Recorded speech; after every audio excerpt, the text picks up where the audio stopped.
Hey, you. Yeah, you. You've seen my latest big Runeterra video, right? The one with Katarina that had weird teasers for Yorick and Fiddlesticks? Well, the teasers were there because I made my own custom card set, and Yorick and Fiddlesticks are 2 of the 3 champions. I've been covering the custom cards of other people, and it's about time I put my own sunny stamp on the custom card community. Sometimes it's up to us as players to make fantasizing and theory crafting about our favorite card game exciting again. With cards that don't exist. Let me start by introducing the first champion of the set to you, Fiddlesticks. He's the card I built this entire set around. Most of you will know that Fiddle is my favorite champion to play in League of Legends together with Pyke, so I wanted him to be the centerpiece. There are so many ways to create a card for Fiddlesticks. You can go the fearsome route, a trap archetype, or even something with his iconic drain ability. But I did something completely different. Fiddle's region is Demacia because in his lore and in his cinematic, he's terrifying the soldiers of Demacia. If you were expecting Shadow Owls because Spooky Champion goes to Spooky region, too bad. Demacia values quantity and quality of units over spells and aggressive keywords. So I wanted Fiddlesticks to do something in that same sense, but unique. The coolest part of Fiddlesticks' entire kit is his ultimate Crow Storm, and I wanted to base his card on this word. A storm of crows. So Fiddle and his card package are all about summoning a bunch of birds, crows, and terrified soldiers. But I didn't want Fiddle to just play these units. I wanted him to summon them all at once in large quantities. A murder of crows. Now that might seem weird, but trust me, it will make sense soon. Instead of winning games with big overwhelms, small elusive or burn spells, what if we wanted really big boards that appear out of seemingly nowhere? Hey, that sounds exactly like what Fiddlesticks does in League. Appearing out of nowhere with a storm of crows. So that's what this entire set is about. Summoning units without playing them. Examples of this mechanic are already in the game, and lots of them. Playing House Spider gives you a 2/2 and a 1/1. You summoned that 1/1, but you didn't play it. Vile Feast drains 1 and then summons a spider without playing it. Remembrance summons a 5-cost unit without you playing that actual unit from your hand. Demacia is full of spells like this, but they never get used. Fiddlesticks is going to change that. So Fiddlesticks is a 4-mana 1/4, and obviously, even if he's not in Shadow Owls, he's still a spooky boy, so his keyword is fearsome. It'd be weird if he didn't have this, I mean, look at him. When Fiddle is summoned and on round start, create a Scarecrow effigy in hand if you don't have one. Scarecrow effigy in League are Fiddle's fake scarecrows, and that's what the spell that Fiddle creates does too. A 2-mana slow spell that summons a 3/2 harmless scarecrow. Summoning a unit without playing it. Eh? You see where this is going? Okay. To level up Fiddlesticks, you have to summon 8 or more units this way. So it's important to have spells that are usually unplayable, like Succession and Reinforcements. But when Fiddle levels, it gets really cool. I was talking about summoning a board out of nowhere to instantly kill your opponent, right? Level 2 Fiddlesticks will accelerate all spells that summon units to burst speed. You can do some insane stuff with this. Burst speed Harrowing? Check. Burst speed Tri-Beam? Check. And as simple as it sounds, Burst Speed Vile Feast might be one of the most broken ways to use this, because you get to ping for 1 at burst speed and summon a chump blocker instantly. Yorick style. With this level 2 ability, you get to feel that Fiddle fantasy of channeling your ult to kill an entire team before they can even blink. Burst summoning a board full of units is pretty much a jump scare in itself, right? Fiddle levels up in deck, but summoning 8+ units is a harsh requirement because it's a game-winning effect. Okay, now that we have Fiddlesticks, let's move on to his card package. Because every champion needs one of those, right? Katarina. So our favorite Scarecrow shows up in the Rocky Highlands, a mountainous region north of Demacia, somewhere right over here. Sadly, the Runeterra MMORPG isn't anywhere close to being released yet, so we don't actually know what this area would look like. But since Fiddlesticks is actually the demon inside his cage, we know that he scavenged for parts that make him look the way he does. So, judging by the parts that his puppet is made out of, it's pretty safe to assume that this area is home to some harvesting fields. And that's exactly what the first card for Fiddle's card package is as a landmark. 3 mana, when I count down, create a Crow's Feast in hand. Countdown 3, summon a Sated Crow. This card is comparable to Reaver's Row, where something happens every time the landmark ticks down. Moment of silence for Von Yip and Jack Taskmaster, please. One day, we'll get a playable 1-cost deck. The first 2 times the fields count down, you get a Crow's Feast spell in hand. This 1-mana slow speed spell summons a 2/1 Hungry Crow. On the final countdown, the landmark gets destroyed, and you add 1 final spell to your hand on top of a 3/3 Sated Crow. You lose a ton of tempo by playing this, but Fiddlesticks can get 4 units for his level up condition this way. The most important part of any harvesting field, though, is the people that work on it to harvest the crops. So I'd like y'all to meet Corvus, a hard-working farmer who tends to his fields. Corvus is a 1/1 and he gives you a Crow's Feast in hand. With a name like that, Corvus was pretty much destined to a fate decided by crows. Bird, dude. It knows what's good. Moving on, we have some soldiers patrolling the area, as seen in the Fiddlesticks cinematic. As you can tell, they aren't doing a very good job. No stalwart soldiers in these parts of Demacia. This is a 2 attack, 2 health, terrified soldier. And the last breath says a lot about what happened to this guard, because when she dies, you get a hearty meal in your hand. This spell summons the exact 3/3 unit that gets summoned when the harvesting fields get destroyed. So far, we've seen a fantastic early game curve for a Fiddlesticks deck, with a 1, 2, and 3 drop, all generating a ton of future value. It's your classic Demacia curve, but with understated units instead. So this is the core of the Demacia card package. What we need now is some payoff. Cards that benefit from units that are summoned and not played. The Ancient Fear is a 7 mana slow speed spell that summons an Ignotum Reaper, a 5/5 with Fearsome. But every time you summon a unit without playing it, the cost of this card gets reduced by 1. Using this at burst speed with a level 2 Fiddlesticks is a pretty scary thought. And besides crows, soldiers, and Corvus, we also have some cultists roaming the rocky highlands. A 3 mana 2/3 Fearsome. Seems pretty underwhelming, but as an effect, the deranged cultists get +1/+1 every time you summon a unit without playing it. And Demacia wouldn't be Demacia without some combat-based removal. Death by Birds, arguably my favorite name for a card in this set, is a 5 mana slow spell that summons 2 birds that strike the weakest enemy unit. And the names of these birds?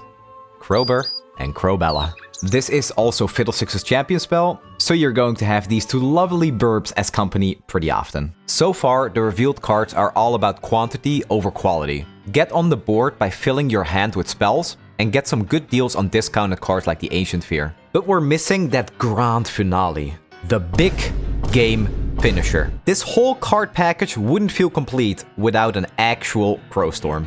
9 mana, burst speed, fill your hand with random fleeting spells that summon units without playing them. Refill your mana. It's Living Legends for Demacia.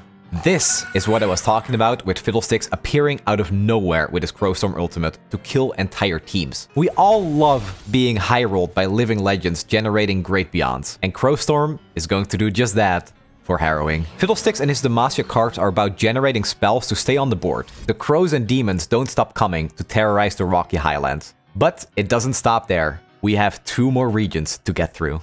From Demacia, let's move all the way to the other way of the continent, where we can find the Shadow Isles. League of Legends in 2021 put a little bit of a spotlight on this area, which had some disappointing events, but also a few really good ones. And speaking of Rune King, it still blows my mind how they didn't put in the guy who literally exists to put an end to the Rune King himself. Yorick not even making as much as a guest appearance is unforgivable. My man just can't seem to get a single W since his release. I just want to see Sad Ghoulman go from this to this.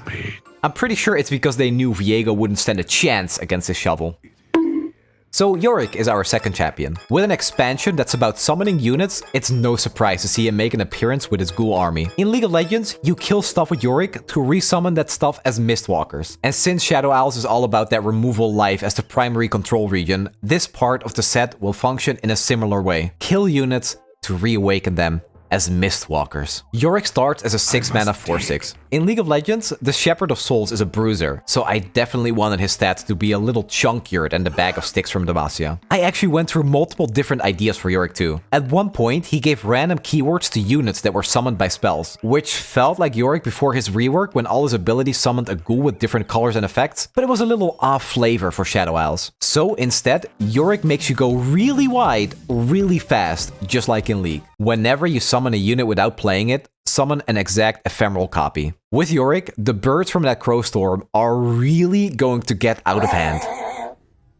So, before we move on with Yorick's level 2, let me confess something to you. Now, this might not be news to most of you, but I really like Mirror Mage, which is basically what Yorick's level 1 effect is. But I also really like Victor. And I really like Glorious Evolution. To level Yorick, you need to summon 12 or more mana of units without playing them. And when that condition is fulfilled, Yorick's level 2 discounts all spells that create units by 1, and they are no longer ephemeral. It's Mirror Mage and Glorious Evolution in one champion. Perfection. I don't know if any of you have ever played Targon with activated Starlight Epiphany or just a good old Living Legends, but with Glorious Evolution and level 2 Victor, your summoning power gets turned up to 11. Yorick turns Fiddlesticks and his burst summoning plus Crowstorm up to 1100.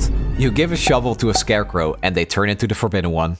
Who knew? But let's back it up a bit. Yorick's card package is about using a removal spell to get a Mistwalker in return. And there's no better way to showcase how that works than the Morning Mist. 3 mana slow speed, deal 2 damage, summon a Mistwalker. You'll see more Mistwalkers from cards, and they will always be 2/2s. And now that we've painted the full picture of Demacia and partly that of Shadow Isles, let's look at the set as a whole. Because if you have any concerns, I get that. How do you actually win games with this? We have no Overwhelm, no Elusive, because the win condition of this archetype is all about having an army that keeps throwing these disposable minions at your opponent. Throws with Fiddlesticks and Mistwalkers with Yorick. These decks give you a non-stop stream of minions to dump on the board, and that's how you win. It's like Bandle City, but as an archetype instead of as an entire region. The minions from Shadow Isles will work as both removal and minion summons. When you're able to play the Morning Mist at burst speed, you can remove a unit and summon an instant attacker or blocker for yourself. Speaking of Shadow Isle removal, here's Path of the Afterlife. 6 mana, slow spell. Deal 8 damage to a unit. That's already a Vengeance at slow speed most of the time, because 8 damage is enough to take down an entire boat.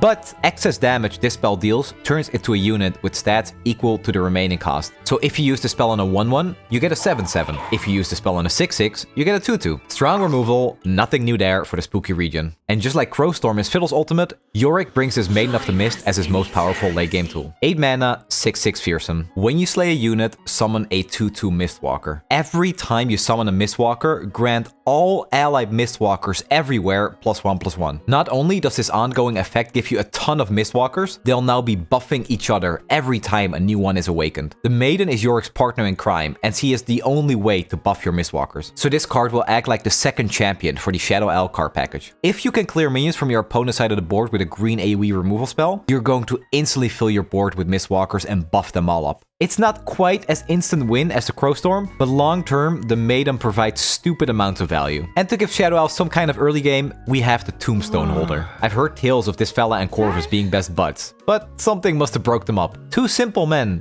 just doing their duty when nobody else would. The Tombstone Holder is a 1 mana 1/2 and summons a Mistwalker the first time an ally dies. Comparable effect to Bark Beast, but much more synergistic for this deck. And now let's continue with some more unique and interesting effects. Last Rites is a 5 mana focus speed spell that does something similar to Out of the Way, but without the anime dance.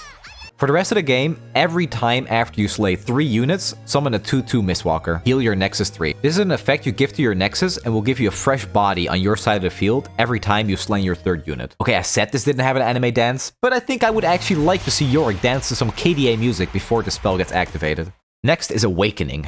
3 mana burst speed, give all your allies last breath, summon a Mistwalker. This effect lasts for 1 turn and can be used to surprise your opponent when they go in for a big attack. You block with all your chumps and small tokens, and you refill your board instantly. This spell is also extremely strong as a rally counter. And last, but certainly not least, what's one more grave? This 3 mana burst speed spell will summon a 2/2 Mistwalker every time you slay a unit for the rest of the round. This is another great spell to use right before you play your board clears like Ruination. Clear the field and instantly awaken a full board of Mistwalkers. The last 3 spells revealed really let the player go all out on summoning an insane number of Mistwalkers by letting other units die. And that's how these 2 regions come together. No real massive units, just a bunch of crows and Mistwalkers that will keep marching forward while you remove units from your opponent's side of the field. With SI's great selection of strong control spells, and Demacia's access to unit protection for the champion engines, and the spell that makes Demacia a region worth playing, Rallies, you're going to ensure the opponent is filled with dread until the end of a match. But we're not done yet. We have one final region to get through.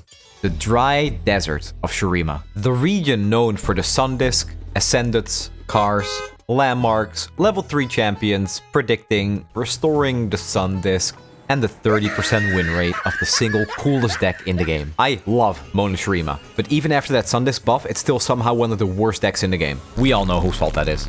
So far in this set, we have a top laner and jungle champion. Since we don't just want a bunch of champions that fill the same role, I started brainstorming champions that would make sense in an expansion about summoning minions and the somewhat horror-themed champions we have so far. Champions for bot lane could be Zyra with her plants, or Bard with Chimes as the support role. AD carry is a lot harder. It could be Quinn with Valor, but she's already in the game. Xayah with her feathers was an option too. And we already have a jungler, but a champion I was considering for a long time was Ivern with Daisy. He'd be all about summoning the the same Daisy, recalling her and turning her into a spell. Much like Concussive Palm and 9 Lives. It would still be considered summoning a unit without playing it, but Ivern is a pretty happy fella, and we already have a jungler. So he was out. And that leaves the mid lane. I actually really wanted a champion to be from Shurima, because they already have a bunch of ways to summon units without playing them. Sand Soldiers, Treasure Seeker, summoning units from landmarks, but I couldn't figure out what champion to use for it. That's when Yuri came in clutch and suggested this little guy over here.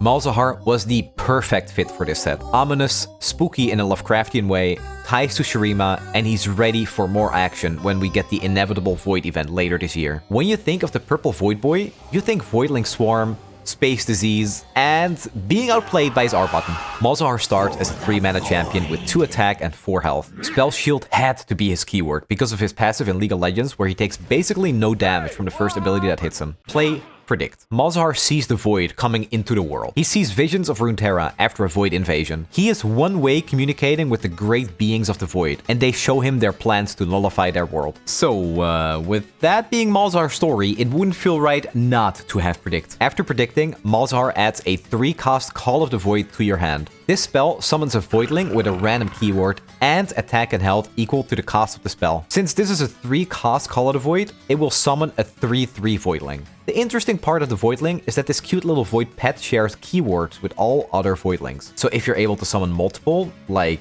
with a Yorick on board for example, you only have to give a single Voidling Overwhelm and your entire Void Swarm will get Overwhelmed. The Voidling itself is also a main deckable card as a 1-mana 2/2, but without the keyword. Let's look at Malzahar's champion spell 2. Malefic Visions. 1 mana, burst speed. Predict. If you pick a unit, grant it a random keyword. Malefic Visions finding a Voidling to start spreading keywords, or even a Kahiri for +2/+2 and a random keyword, is some pretty good value. To level Malzahar, he needs to see you summon 4 or more units without playing them. It's really all about seeing and witnessing with this guy. You'd think he'd have a better sense of fashion if all he does is observe. Purple looking gnome. When Malzahar levels, he's all about that Voidling Swarm, even more than before. When you predict, create a Call of the Void in hand with cost equal to the chosen card. This can snowball really fast because all the Voidlings will share their keywords. If you get Overwhelm, or god forbid, Elusive on a single one of them, it's pretty much game over. Spells like Ambush or the Absolver to just straight up give a keyword to end the game instead of trying to high roll it is a fast way to close out games. And so that's the core of the Shurima card package. Demacia is about quantity and having an unending army. Shadow Isles wants to slay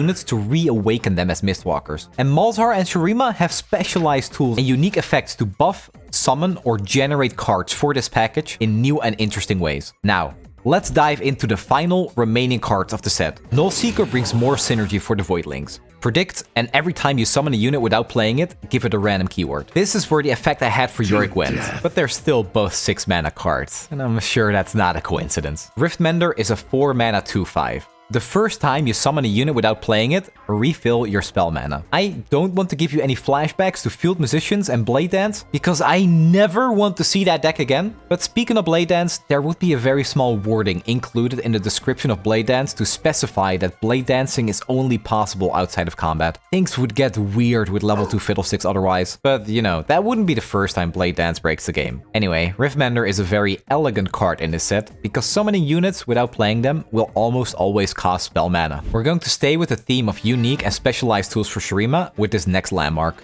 the Void Rift. 6 mana, if you play a unit with a full board, summon it attacking. Obliterate the unit when it leaves combat and draw 1. Board space can easily become an issue with these swarm decks, so the Void Rift gives you some kind of solution for that by allowing you to start attacks even when the board is set at 6. And we have one more very interesting spell, the Abyssal Mirror. 4 mana slow speed, summon an exact ephemeral copy of a unit. This spell is Splinter Soul, but for 1 more mana, and you get the full stats instead of just a 1/1. It's pretty great for making a bigger and better Viego printer too. And as the very last card of this set, allow me to introduce the Abyssal Colossus. He might look big in the art, but he's actually pretty small. Overwhelm and Regeneration on the 1/1 is also pretty crazy value.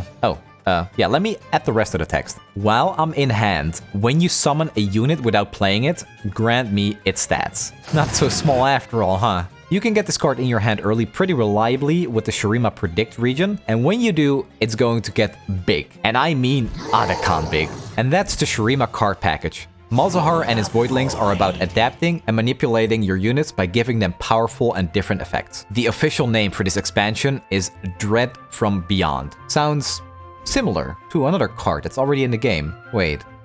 Burst Speed Pike? Dread refers to the horror-themed champions in the set, and From Beyond is the minions they summon as core of this archetype. So, here we are. 3 champions and 3 card packages for different regions. I'll be completely honest and say that the balance on some of these cards is most likely completely off. But I set out to make a video that's entertaining to watch and theorycraft for. I'm not trying to impress the Runeterra design team, and this is my genius plan to do just that. Or is it? No, it isn't. Unless... We started with Fiddlesticks and the Demacia birds. Then we moved to Yorick and the Mistwalkers from Shadow Isles. And lastly, we looked at Malzahar and the Voidling Swarm. Which one was your favorite? Fiddlesticks because of the Crowstorm burst summon? Yorick because he removes units to reawaken them on your board? Malzahar because of the unique ways to enable your swarm? Or was it Corvus?